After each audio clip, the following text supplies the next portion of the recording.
नमस्कार, स्वागत है आपका। मेरे साथ मौजूद हैं समीर और प्रतिमा। शुरुआत करते हैं बड़ी खबर के साथ। इस वक्त की बड़ी खबर ऑनलाइन सट्टेबाजी से जुड़ी हुई है। ऑनलाइन सट्टेबाजी और जुएबाजी पर सरकार ने शिकंजा कसा है। सरकार ने ऑनलाइन गैम्बलिंग वाले गेम्स पर बैन लगाया है। गेमिंग कंपनियों को सेल्फ रेगुलेशन के लिए सख्त निर्देश दिए हैं। कंपनियों को मिलकर सेल्फ रेगुलेशन ऑर्गेनाइजेशन बनाना होगा। गैम्बलिंग और स्किल वाले गेमिंग प्लेटफॉर्म में फर्क भी करना होगा।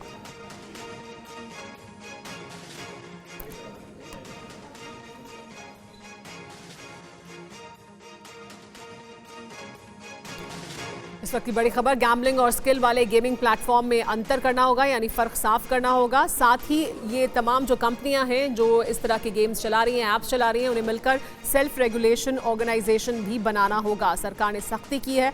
गेमिंग कंपनियों को सेल्फ रेगुलेशन के सख्त निर्देश जारी कर दिए गए हैं। सरकार ने ऑनलाइन गैम्बलिंग वाले गेम्स पर बैन लगा दिया है।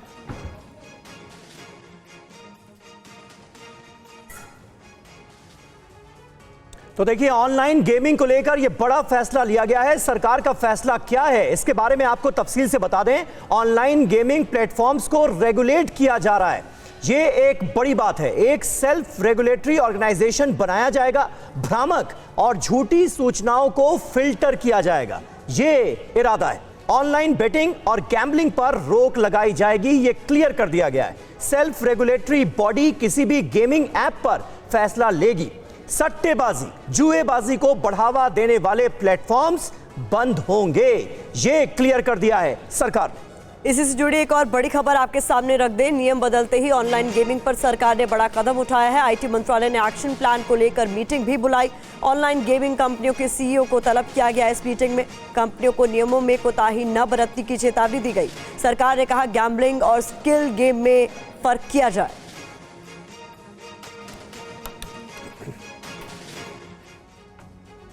सरकार ने नियम बदला है। गेमिंग कंपनियों को क्या करना होगा यह बता दिया गया है। पब्लिक के बीच रजिस्ट्रेशन नंबर जारी करना होगा। रिफंड और इनाम को भी क्लियर करना होगा, इसकी पॉलिसी बनानी होगी। ग्रीवांस रिड्रेसल मैकेनिज्म भी जरूरी हो जाएगा। भारत में ऑफिस भी होना चाहिए। खेलने वालों का वेरिफिकेशन भी अनिवार्य होगा। इसके अलावा गेम खेलने वालों को क्या कुछ करना होगा ये भी साफ कर दिया गया है। सभी प्लेयर्स के लिए कंप्लीट केवाईसी जरूरी होगा। नाबालिगों के लिए माता पिता की मंजूरी जरूरी होगी अगर वो कोई इस तरह का खेल खेलते हैं।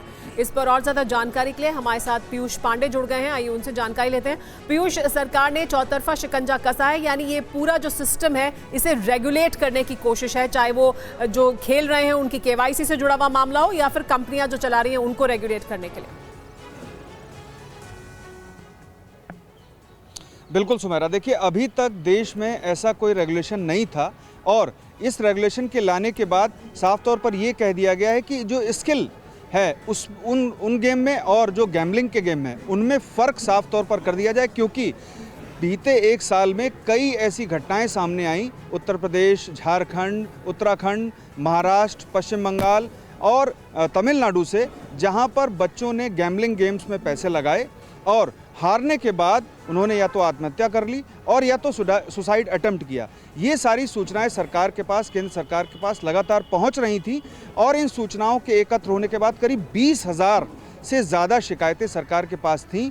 6 माह के भीतर ये सारी तैयारी की गई और इसमें साफ कर दिया गया कि एसआरओ यानी कि सेल्फ रेगुलेटरी ऑर्गेनाइजेशन तैयार करना है। खुद कंपनियां ये सारी चीज़ें तय करेंगी और सरकार को सूचित करेंगी।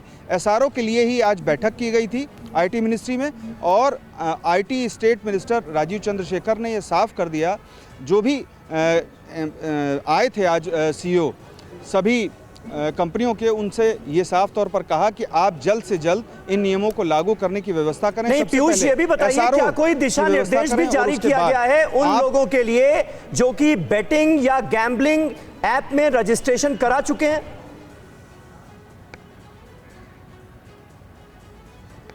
देखिए समीर, पूरे देश में गैम्बलिंग सिर्फ 3 जगह अलाउड है, गोवा में, सिक्किम में और दमन में। दमन में ये तीनों स्टेट ने अलग अलग कानून बनाए हैं, चूँकि गैम्बलिंग एक स्टेट सब्जेक्ट है। ऐसी स्थिति में जबकि पूरे देश में सिर्फ 3 राज्यों में गैम्बलिंग अलाउड थी और ये ऐप जो गैम्बलिंग ऐप हैं वो धड़ल्ले से चल रहे थे और घटनाएं लगातार सामने आ रही थी, तब सरकार ने ये कदम उठाया है। जहाँ तक रजिस्ट्रेशन का सवाल है, जो भी कोई भी अगर आप गैम्बलिंग ऐप में शामिल होना चाहते हैं तो आपको सिर्फ एक अपना मोबाइल नंबर देना होता है और उसके बाद OTP आता है, आप उसमें शामिल हो जाते हैं। इसके बाद वो आपकी बैंक डिटेल्स मांगते हैं जी। और पेटीएम या किसी अन्य ऐप के ज़रिए वो आपसे पैसे स्वीकार कर लेते हैं और फिर उसके बाद आसानी से आप उसमें बेट कर सकते हैं, या यूँ कहें कि आप उसमें एक तरह से जुआ खेलते हैं सीधे तौर पर कि मार्केशन होता है उसमें। जैसे कि मैं आपको एक उदाहरण देना चाहूँगा कि जैसे शेयर बाज़ार चलता है कभी अप कभी डाउन, तो ऐसे में वो मार्किंग करते हैं कि शेयर बाज़ार के अप होने पर आपको पैसा मिलेगा, शेयर बाज़ार के डाउन होने पर पैसा नहीं मिलेगा और इसकी अवधि रखी जाती है 1 मिनट की। तो ऐसी स्थिति में आम तौर पर जो यूज़र होता है जो गेम खेलता है वो आम तौर पर हार जाता है और फिर उसके बाद जो निराशा होती है, अवसाद होती है, इसमें किशोर कई ऐसे सामने आए मामले ये सिलसिला बंद हो, इसके लिए सरकार की तरफ से कोशिश की जा रही है और इसीलिए इस तरह के गेमिंग ऐप को रेगुलेट करने की बात की जा रही है, रेगुलेशंस की बात की जा रही है। बहुत बहुत शुक्रिया पीयूष आपका इस ताजा जानकारी के लिए। सरकार के फैसले का ऑल इंडिया गेमिंग फेडरेशन ने स्वागत किया है। ऑनलाइन गेमिंग का रेगुलेशन सरकार का निर्णायक कदम है, यह कहा गया है। गेमिंग इंडस्ट्री को लंबे वक्त से इस फैसले का इंतजार था, यानी फेडरेशन फिलहाल सरकार के रुख का समर्थन करता हुआ और इस कदम का स्वागत करता हुआ।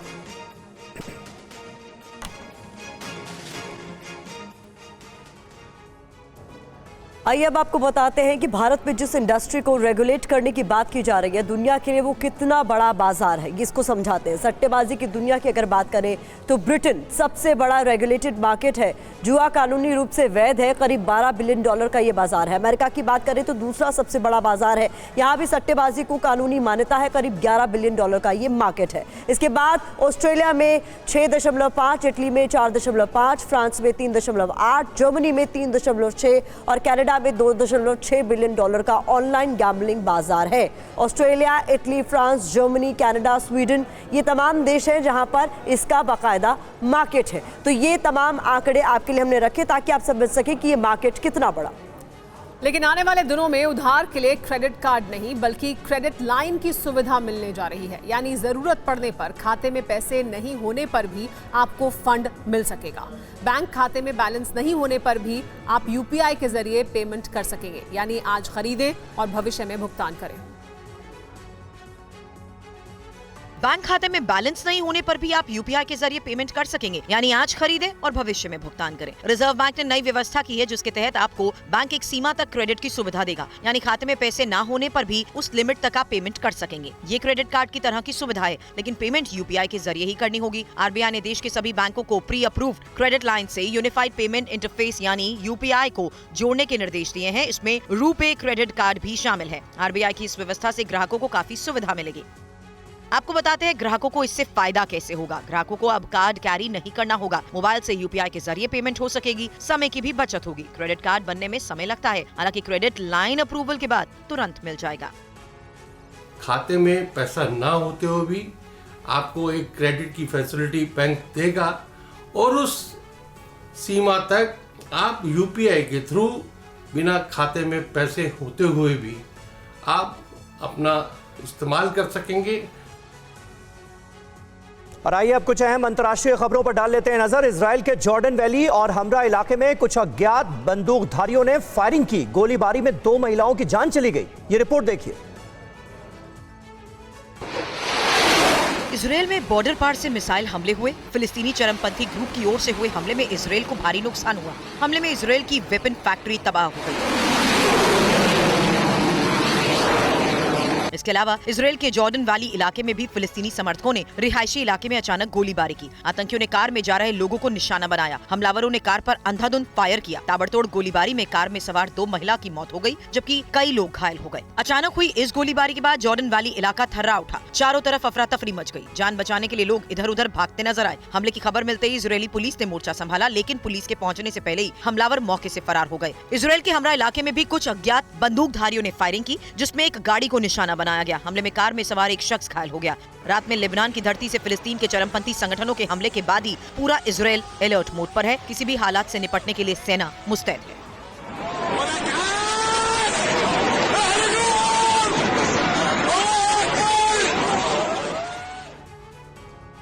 तो रॉकेट हमलों के बाद इजराइल में आर्मी की इमरजेंसी मीटिंग बुलाई गई। इजराइल डिफेंस चीफ ने रिजर्व फोर्स को बुलाया। Jet pilot, drone operators high alert पे हैं।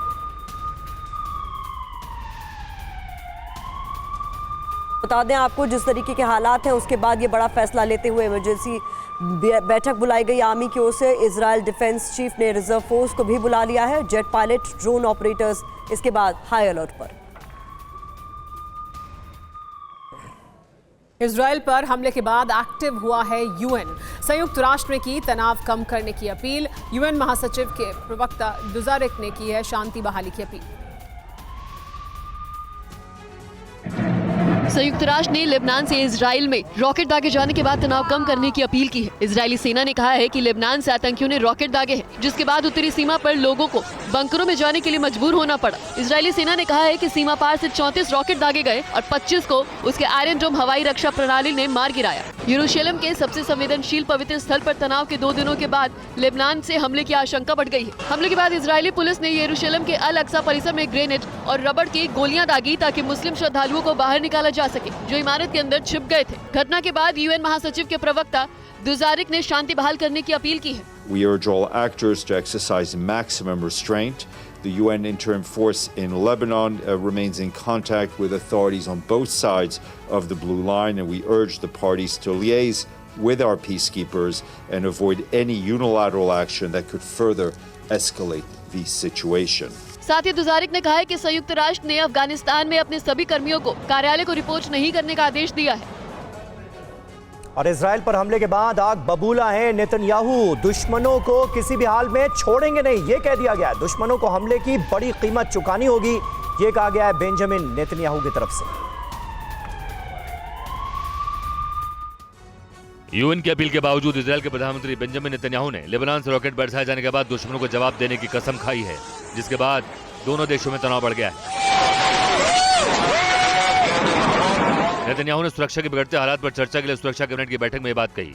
इजरायली सेना ने कहा कि लेबनान में आतंकियों ने इजराइल पर रॉकेट दागे, जिससे इजराइल की उत्तरी सीमा पर लोगों को बंकरों में जाने के लिए मजबूर होना पड़ा। इस हमले में करीब 2 लोग घायल हो गए। यरूशलेम के सबसे संवेदनशील पदस्थल पर तनाव के 2 दिनों बाद लेबनान से बड़े पैमाने पर हमले की आशंका बढ़ गई। שום עניין לשנות את הסטטוס קוו בהר הבית. אנחנו קוראים להרגעת הרוחות, ואנחנו נפעל בתקיפות נגד קיצונים שנוקטים שם אלימות. באשר לתוקפנות עלינו מהזירות השונות, אנחנו נכה באויבינו, והם ישלמו מחיר על כל מעשה תוקפנות. नेतन्याहू ने एक बयान में कहा कि हम अपने दुश्मनों पर हमला करेंगे और वो आक्रामकता की कीमत चुकाएंगे। नेतन्याहू ने कहा कि दुश्मन हमें कम आंकने की गलती ना करें। लेबनान की धरती से इजराइल पर सीरियल रॉकेट अटैक। लेबनान से इजराइल पर दागे गए 34 रॉकेट। लोगों ने सुनी भीषण विस्फोट की आवाज, कई जगह आग लगी। फिलिस्तीनी गुट हमास पर हमले में शामिल होने का शक जाहिर किया जा रहा है। बॉर्डर पर इजराइल की ओर से भी आर्टिलरी फायरिंग।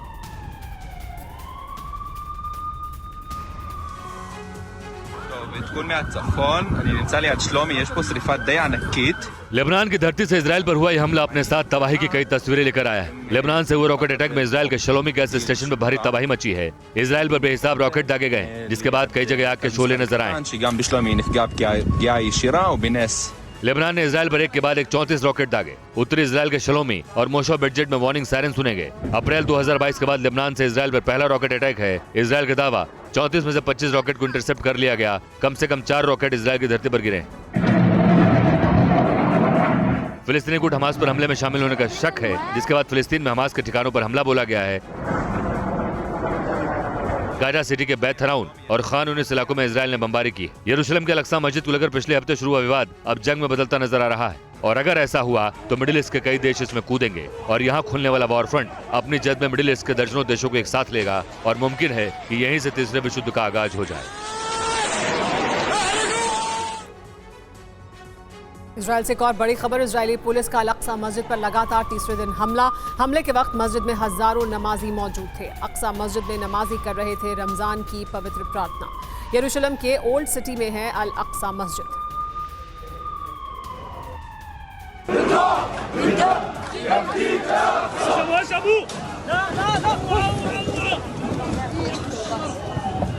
अल-अक्सा परिसर में इजरायली पुलिस का हमला दुनिया को भले हैरान करने वाला हो, लेकिन फिलिस्तीनियों के लिए रोज तरह की एक घटना भर है।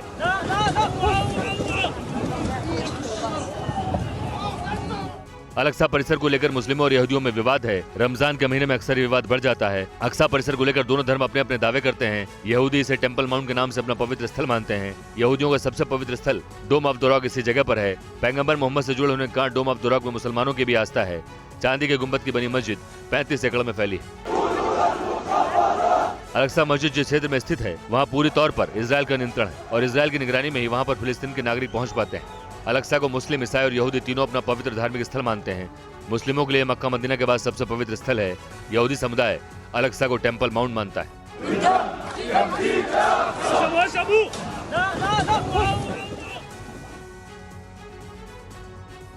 और रूसी ठिकानों पर यूक्रेनी सेना ने कहर ढाया है। यूक्रेनी सेना ने MLRS से विध्वंसक हमलों को अंजाम दिया। आधी रात को यूक्रेन की तरफ से दागे गए रॉकेट यूक्रेनी हमले में रूसी सेना को भारी नुकसान पहुंचा है।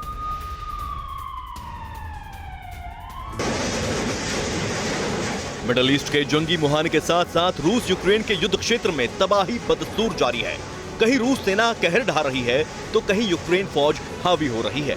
वॉर जोन से आई इस लेटेस्ट तस्वीर में रूसी ठिकानों पर यूक्रेनी सेना ने कहर ढाया है। यूक्रेन ने यहाँ MLRS से रूसी ठिकानों पर विध्वंसक हमला किया है। ये हमले आधी रात को किए गए हैं। वॉर जोन में यूक्रेनी होवित्जर का कहर भी देखने को मिल रहा है। यूक्रेन ने यहाँ 152 mm सेल्फ प्रोपेल्ड होवित्जर से जोरदार हमला किया है। यहाँ भी यूक्रेनी आर्म्ड फोर्सेस ने रूसी ठिकानों पर जमकर बारूद बरसाया है। इस हमले में यूक्रेन चेक गणराज्य से मिली 152 mm सेल्फ प्रोपेल्ड होवित्जर का बखूबी इस्तेमाल कर रहा है। बाखमुत के जंगी फ्रंट पर अभी भी रूस और यूक्रेन आमने सामने हैं। बाखमुत के सेंटर पर झंडा फहराने के बाद भी पुतिन की सेना यहाँ यूक्रेन का हमला झेल रही है। बाखमुत में यूक्रेन ने आर्टिलरी से रूसी ठिकानों पर गोले दागे हैं। रूस यूक्रेन जंग के मैदान से सबसे विध्वंसक तस्वीरें भी सामने आई हैं। लेपर्ड टैंक से यूक्रेन ने हाहाकार मचाया है। यूक्रेनी हमले में रूस के कई सैनिक मारे गए हैं। पिछले 13 महीने से जंग के मैदान में डटा यूक्रेन अपने बल पर कम पश्चिम से मिल रहे हथियारों के जोर पर पुतिन की सेना को हैरत में डाले हुए है। जंग के हर मुहाने पर पुतिन को इन्हीं पश्चिमी हथियारों का सामना करना पड़ रहा है। इन्हीं हथियारों में हाल ही में दिए गए लेपर्ड टैंक भी शामिल हैं, जो युद्ध भूमि पर कोहराम मचा रहे हैं। रूस यूक्रेन जंग के मैदान में सबसे विध्वंसक तस्वीरें सामने आई हैं। लेपर्ड टैंक से यूक्रेन ने रूस पर जमकर बारूदी गोले बरसाए हैं। यूक्रेनी हमले में रूस के कई सैनिक मारे गए। यूक्रेन को ये लेपर्ड टैंक जर्मनी से मिले हैं। साथ ही इसे चलाने की ट्रेनिंग भी पश्चिमी देशों में दी गई है। लेकिन हर जगह पश्चिम से मिले हथियार कारगर साबित नहीं हो पा रहे हैं, इसलिए यूक्रेन बाखमुत की बाजी नहीं पलट पा रहा। बाखमुत में रूस ने यूक्रेन पर बमों की बारिश की है।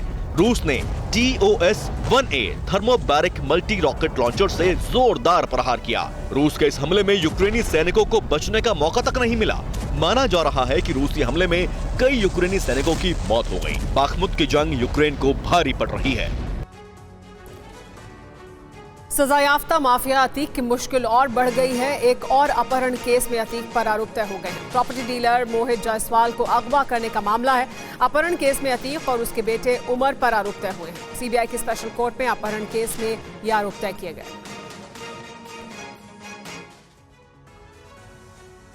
माफिया अतीक अहमद की परेशानी कम होने का नाम नहीं ले रही। लखनऊ के कारोबारी को अगवा कर देवरिया जेल में मारपीट के मामले में सीबीआई स्पेशल कोर्ट ने माफिया अतीक अहमद और उसके बेटे के खिलाफ आरोप तय कर दिए हैं। कोर्ट जल्द केस पे फैसला सुनाएगी। आरोप तय होने पर अतीक के बेटे उमर ने कहा, हमें फंसाया गया है। मामला दिसंबर 2018 का है, जब प्रॉपर्टी डीलर मोहित के साथ देवरिया जेल में मारपीट हुई। अतीक अहमद दिसंबर 2018 में यूपी के देवरिया जेल में बंद था। उसी वक्त लखनऊ के आलमबाग का रहने वाला कारोबारी मोहित उससे मिलने के लिए जेल में गया था। कारोबारी ने आरोप लगाया कि अतीक के इशारे पर गुर्गे उसे जबरन लखनऊ से उठाकर SUV से देवरिया जेल ले गए। अब इसी कारोबारी के अपहरण के मामले में अतीक और उसके बेटे उमर सहित 12 आरोपियों पर आरोप तय किए जा रहे हैं। आरोप है कि देवरिया जेल में लाकर कारोबारी की पिटाई की गई, जिसमें अतीक के 10 समर्थक शामिल थे। सीबीआई के विशेष न्यायाधीश आरोपी अतीक और उसके बेटे उमर को आरोपों से मुक्त करने की अर्जी 27 मार्च को खारिज कर चुके हैं। इस बीच आज बरेली की एंटी करप्शन कोर्ट में अतीक के भाई अशरफ की पेशी नहीं हो पाई। अशरफ की तबीयत खराब होने की वजह से अशरफ को कोर्ट ले जाने के लिए आई पुलिस को वापस लौटना पड़ा। और देखिए पंजाब से बड़ी खबर सामने आ रही है। पंजाब पुलिस के सूत्रों की माने तो जरनैल सिंह भिंडरावाले की तरह दिखने के लिए अमृतपाल सिंह ने आईएसआई की मदद से प्लास्टिक सर्जरी कराई थी। ये रिपोर्ट देखिए। पंजाब पुलिस सूत्रों के हवाले से बड़ी खबर सामने आई है, जिसमें कहा गया कि जरनैल सिंह भिंडरावाले की तरह दिखने के लिए पंजाब आने से पहले अमृतपाल सिंह ने पाकिस्तान की खुफिया एजेंसी आईएसआई के कहने पर जॉर्जिया में प्लास्टिक सर्जरी कराई। प्लास्टिक सर्जरी का खर्च भी आईएसआई के इशारे पर बब्बर खालसा इंटरनेशनल के आतंकियों ने उठाया। पाकिस्तान की खुफिया एजेंसी आईएसआई मिशन K2 के तहत पंजाब का माहौल बिगाड़ने और खालिस्तानी मुहिम को फिर से जिंदा करने की साजिश रचना चाहती थी। इसलिए अमृतपाल सिंह को जरनैल सिंह भिंडरावाले की तरह पेश करना चाहते थे। जरनैल सिंह भिंडरावाले की तरह दिखने के लिए ही अमृतपाल की प्लास्टिक सर्जरी कराई गई। तस्वीरें आपके सामने हैं। प्लास्टिक सर्जरी से पहले अमृतपाल सिंह किस तरह दिखता है और जॉर्जिया में प्लास्टिक सर्जरी कराने के बाद उसका चेहरा बिल्कुल जरनैल सिंह भिंडरावाले की तरह दिखने लगा। आपको बता दें, जरनैल सिंह भिंडरावाला खालिस्तान समर्थक था, जिसकी मौत पंजाब के स्वर्ण मंदिर में चलाए गए ऑपरेशन ब्लू स्टार में हुई थी। कोरोना की नई लहर की आशंका के बीच स्वास्थ्य मंत्री ने बैठक की। राज्यों को सतर्क रहने और पूरी तैयारी रखने की सलाह दी गई। 8 और 9 अप्रैल को स्वास्थ्य तैयारियों की समीक्षा की जाएगी। 10 और 11 अप्रैल को अस्पतालों में मॉक ड्रिल की जाएगी। ये स्वास्थ्य मंत्री मनसुख मांडविया की ओर से कहा गया। सभी राज्यों को टेस्ट, ट्रैक, ट्रीट और टीकाकरण बढ़ाने के निर्देश दिए गए।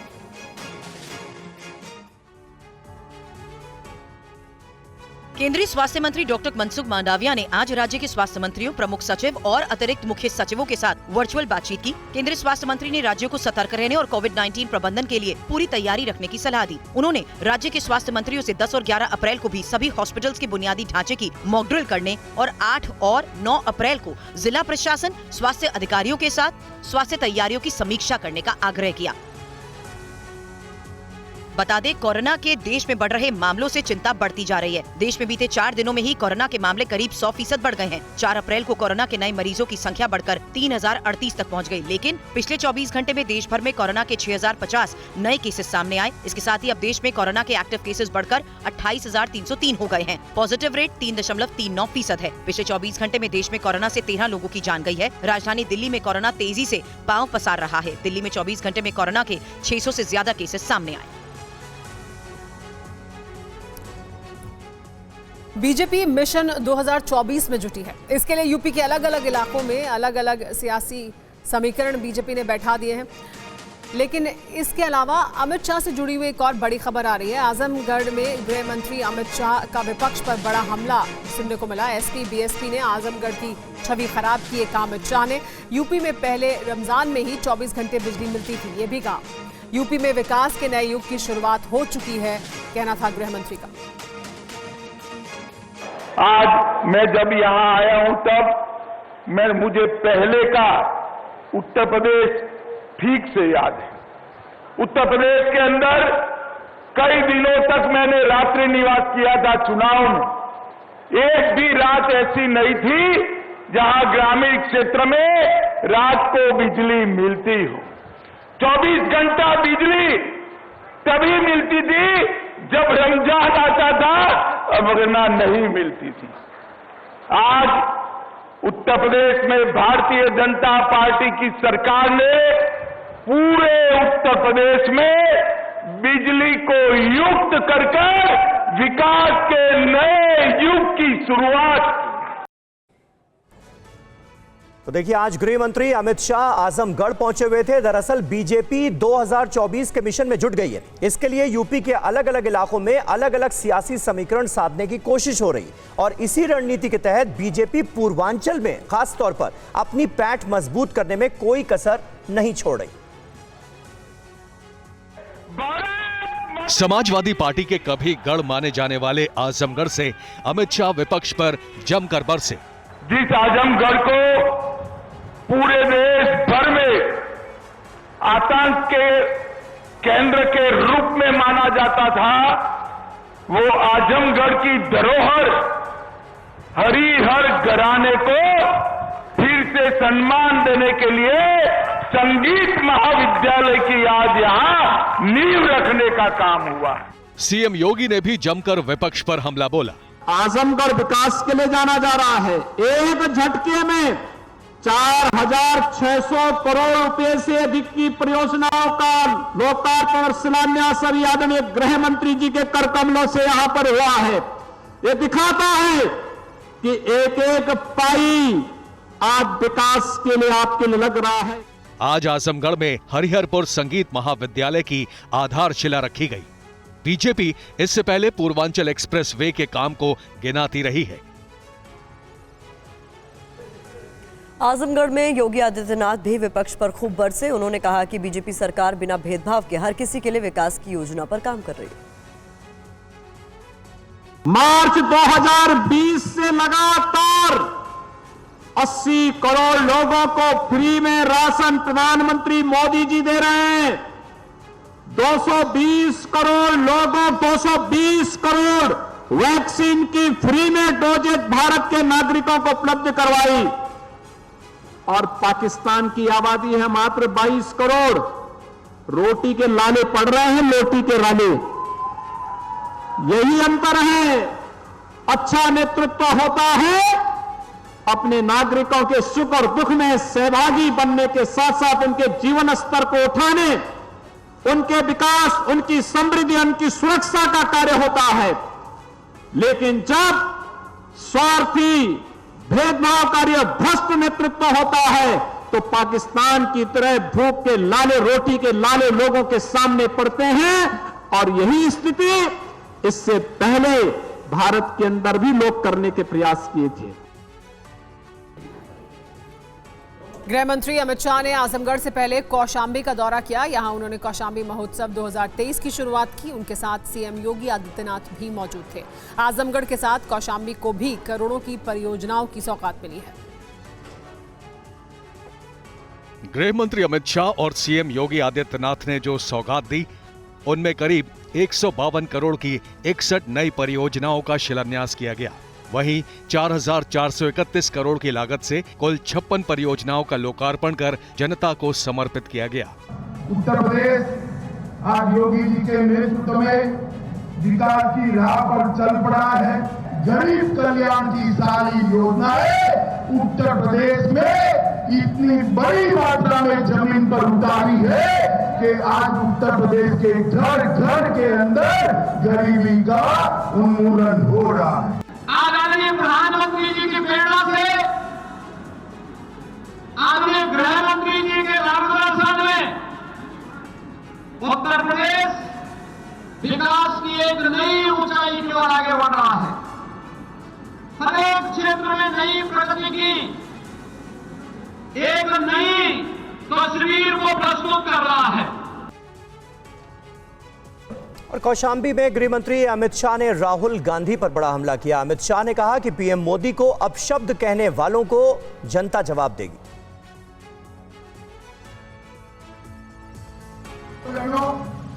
मुझे बताओ, इस देश के किसी भी नेता ने विदेश में जाकर भारत की बुराई करनी चाहिए क्या? जरा जोर से बोलो, करनी चाहिए क्या?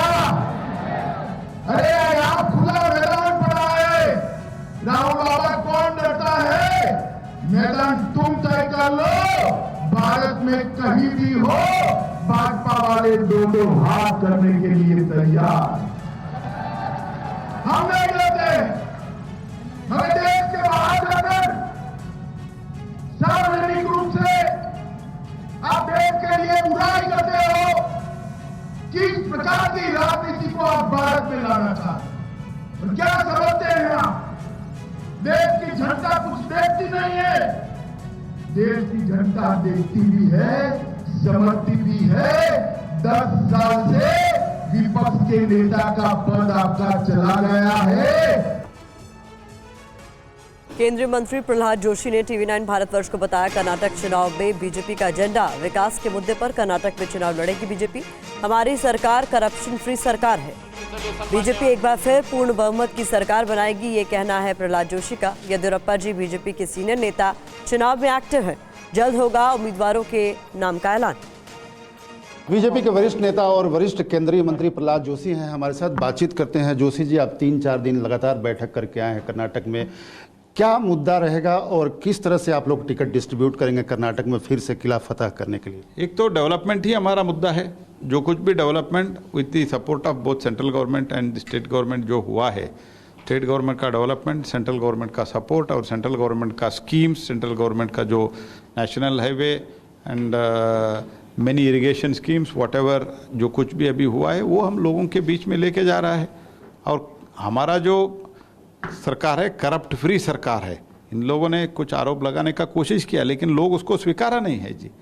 तो BJP whatever was to be reached, if at all DBT it, using the technology and making it more transparent, these are all the things we have done in BJP ruled Karnataka and people are very confident about us. इस चुनाव में येदियुरप्पा जी face नहीं है। जब से वहाँ BJP जीत रही है तब से पहली बार ऐसा है कि वो फेस नहीं है। इसका चुनौती कहीं ना कहीं आप लोग को उठाना पड़ेगा। नहीं जी, Yediyurappa ji is our senior leader. Yediyurappa is still very active and he has taken a pledge that unless I bring back the party again in the majority I will not rest. This is what Shri Yediyurappa ji has publicly said and he is working now. He is nearing 80 and he is working more than all of us. And that doesn't mean in Congress party it is like that if I am not chief minister, why I should work? But in BJP it is not so. Yediyurappa is working very very hard and very very sincerely. एक आखिरी प्रश्न, जो कांग्रेस बार बार allegation लगा रही है कि BJP अपनी list जारी नहीं कर रही है क्योंकि वो डरी हुई है चुनाव में।